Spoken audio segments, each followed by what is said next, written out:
మీరెంత పెయిన్ అనుభవించారో మీ కళ్ళని చూస్తే మాకు అర్థమవుతుంది.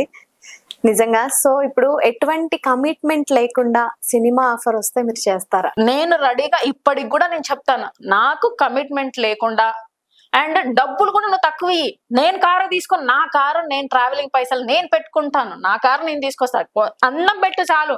నాకు ఈ హోటల్లో కావాలి, ఆ హోటల్లో కావాలి, నాకు అలాంటి ఇది కూడా ఉండదు.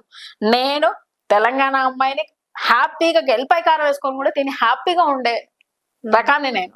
నాకు ఈ హోటల్ కావాలి, ఆ హోటల్ కూడా కావాలని నేను ఎప్పుడు అడగను. నేను అదే చెప్తాను. నాకు డబ్బులు వేరే ఆర్టిస్ట్ కి ఇచ్చేంత తక్కువ ఇయ్యి. వేరే వాళ్ళకి 10,000 ఇస్తున్నావా, నాకు 5,000 చాలు. లేదు నా దగ్గర మేడం ఇదే ఉంది, సినిమా రిలీజ్ అయిన తర్వాత ఇస్తా అని చెప్పు. దానికి కూడా నిజంగానే స్టోరీ బాగుంటే అన్ని కరెక్ట్ గా ఉంటే నేను 100% నేను సపోర్ట్ చేస్తాను. నేను చేస్తా సినిమా. కానీ అది లేక నేను చాలా మందికి ఇదే చెప్తాను. 100% ఇదే చెప్తాను.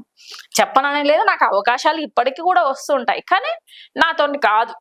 ఆ పనిలో నాతోని కాకనే నేను ఇక్కడ ఆగిపోయాను.